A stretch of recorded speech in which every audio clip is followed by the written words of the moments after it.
Hey everyone, how are you? In this video, we are going to solve the Leetcode problem of the day, and the problem is Design Task Manager. This is a design and algorithmic problem. You have to design a class called as Task Manager, and there will be algorithms or logics involved to implement different functionalities or different methods of this class. There are four methods: add, edit, remove, RMV, and execute the top. Apart from these methods, we have a constructor which will receive the initial list of tasks we have. We have to initialize the data in whatever way we want because the constructor is something which we have to implement. So let's just quickly go through the problem and then we will try to solve it. So initially an object of this class will be made task manager and it will receive some list of tasks. Now every task consists of three data. Basically every task is a list which consists of three data: the user ID, the task ID, and the priority ID. That is, this particular user is assigned a task TID and the priority of executing that task is PID. We have to initially store this data task somewhere. We are going to decide it how we are going to store it.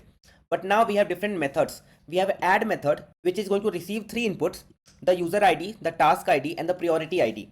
And I think this is just a priority and not priority ID. High priority means you have to execute that task first. Now talking about the add method again, it is going to receive three arguments: user ID, task ID, and priority ID. This method is going to add one more task to our task list, and every task consists of the user ID, the task ID, and the priority, and that's what we are receiving as an input. Now talking about the edit method, this method will be used to update the priority of an existing task. And the problem says that it is guaranteed that the task ID exists in the system. So an existing task ID will be sent. So you will have the record already with you, and then you can update the priority of it. There is another method RMV which is remove task ID. It means that remove this task ID from our list. This task is not required anymore. And then there is another method executTop. This is the method which we have to implement, and it is not going to receive any input.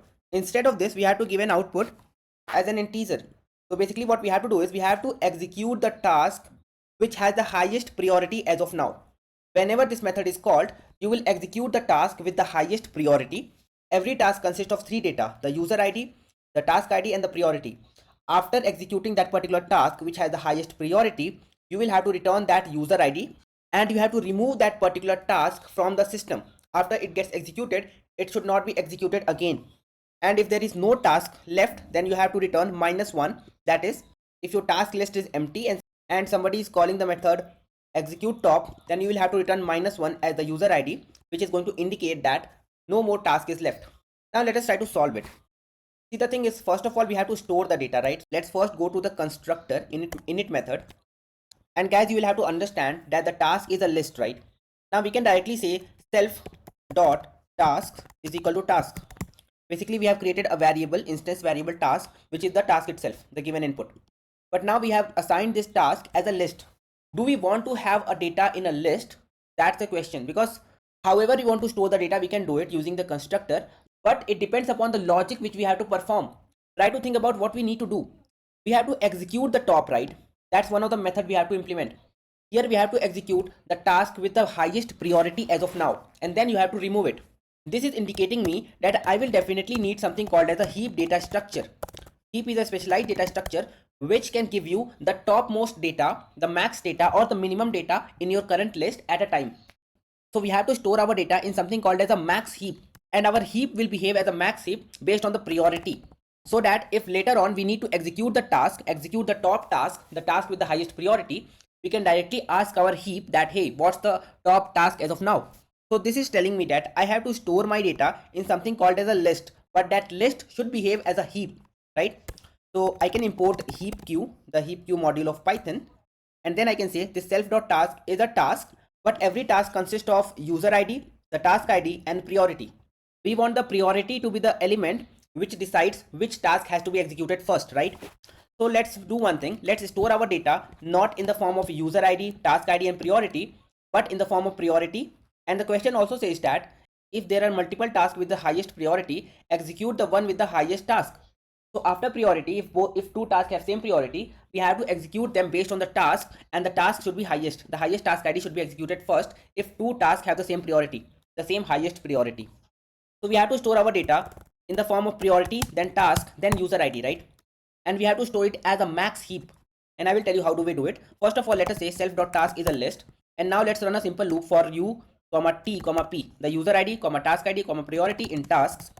I can say self.task.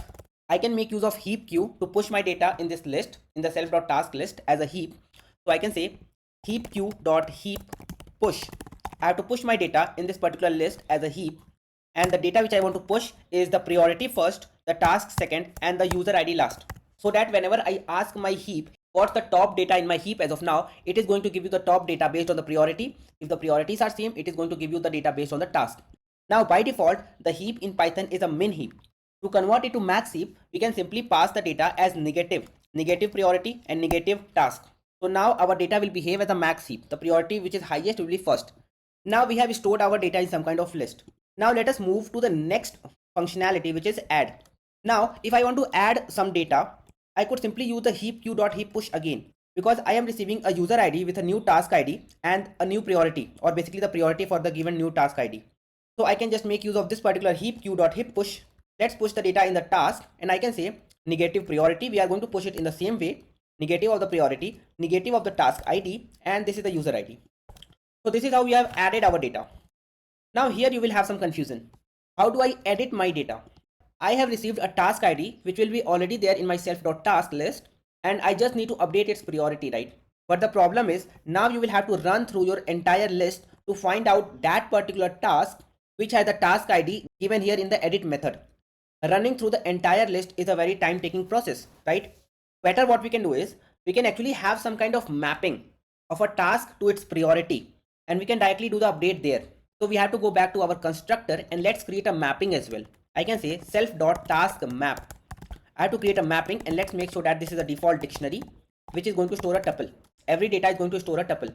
Basically we want to store for every task, we want to store its priority and the user ID, and later on we are going to utilize this information. So I can say self.taskMap. In the task map for this current task T, store the priority and the user ID. That's what we need to store for every task. Now how is this going to help us? The moment I have to do an edit, I don't need to run an entire loop. If I want to edit a particular task, I can just make use of this map. I can say self.taskMap for this current task ID. I have to do the update, right? So now I have to do the update and make sure that its priority is this new priority, right? So this is the new priority, and from where do I get the user ID now? So I can simply say the previous priority comma the user ID is equal to the existing. Before updating the task map, I could just fetch the value for this particular task ID. This is going to give me the previous priority and the user ID. Now I can say the new priority for this task ID is this new priority which is there in my method, and the user ID will remain the same. And also we have to go back to our add method. We have to store the mapping as well now, right? Apart from just pushing my data, I have to store the mapping. So I can say self.taskMap for this current task ID. I have to make sure that this will be equal to the priority comma user ID, right? So now the add method is fine, the constructor is fine, the edit method looks good, but there is one more thing which you will have to make sure that it is there in your edit method, and that is when you are updating your priority for an existing task, your heap should be updated as well, right? Now you might have a question that now I have to remove that previous priority of the existing task. So first I have to remove the data and then add it back to my task list.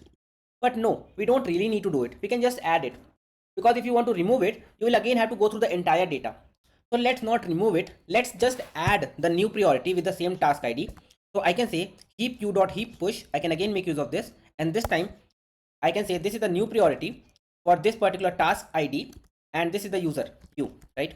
Now you might think that in the task list we have duplicate records, right? We have not removed the previous task ID with its previous priority, but we have added its new priority. So let us say there is a task, initially there is a task user ID 1, task ID 100, and priority is 10. Now somebody says that edit the priority of task ID 100 and make it 15. So now you are pushing this data in your heap. You are saying that as of now your heap will have the negative of the priority which is -10, negative of the task which is -100, and 1 the user ID. Now you are saying that I will also store the new priority ID, the existing task ID, and the user ID which is 1. So now for the same task 100 you have two priorities, right? You have multiple records, but how do you find which is the correct one? You have stored the correct record in the task map, right? The task map is having the right record. The task map is not going to have multiple records because this is a mapping. Now I have to remove the record, right? To remove the record, I could simply say that self.taskMap from the task map. for this particular task ID which we need to remove, I can say now this is equal to -1 comma -1.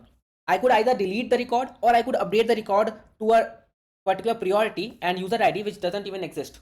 Basically, I'm using the task map to store the real record of my data, right? For my task ID, or I want to restore the real priority and the real user ID. Every time I'm doing that only, right? In the task map. If I have to remove it, I could either delete it, right? I could say delete the self.taskMap this task ID. That's one of the option. Or I could just store a invalid value which is -1 and -1, which is an indication that we have deleted this record. This record is deleted. Now we come to our main functionality, the executTop function, right? How do we want to find out which is the task which we need to execute? So now we can run a simple loop in the task while self.task. While we have something in the task, let's get the top task. What are we storing in the task list? We are storing the negative of priority, negative of task, and the user ID. So now I can say the priority, task, and user ID is equal to self.tasks of 0. And since we have used a heap, the top one is going to store the data which is going to have the maximum priority. But since we have stored the priority in negative, I could now say p is equal to -p. That's the real priority. T is equal to -t. Now this is giving me from the task list what's the data which has the highest priority. And remember, the task list can have a duplicate record, right? So now we have to verify that the record which we have just got, that's the correct record, and we can verify it from our task map. The task map contains the real record, right? So I can say the real data is coming from the self.task map for this existing task ID T, and the task map is storing the priority and the user ID. So I can say if the real of 0, which is going to store the priority, is equal to p, it means that's the real record. And now I can say return real of 1. Basically, that's the user ID. And we have to also remove this particular record, right? After executing, we are saying that this task is executed. So I can now call the method self.rmv remove rmv, and now we have to remove this particular task. Let's get it removed from our data. And once it is removed, we are going to return it, right? But if the priority, the real priority, is not equal to the priority coming from the task list, it means that's a duplicate record. We have to delete it. So I could say heap q dot heap pop. Let's pop the top data from our list. And now we are removing the duplicate records. The moment we need to remove it, then only we are removing the duplicate records. This way we are saving a lot of time. And if we are coming out of the loop and all the tasks are removed, or maybe the task list is empty, then I can say return -1. It means we do not even have a record. And I think that should do it. We have tried to solve the problem step by step, understanding the approach, the solution, and the intuition behind every single line of code. So that's the complete code for this particular problem. And now I can submit this, and this is going to pass all the test cases for this particular problem. You can see the runtime is good, the memory use is good as well. So we have solved this particular problem in a very efficient way. So guys, that's it for this video. If this video has helped you to understand the problem and the solution approach, then make sure that you are hitting that like button. If you have any question, then put it in the comment box, and I will see you guys in the next video. I want to see you guys in the next video. Thank you for watching this one.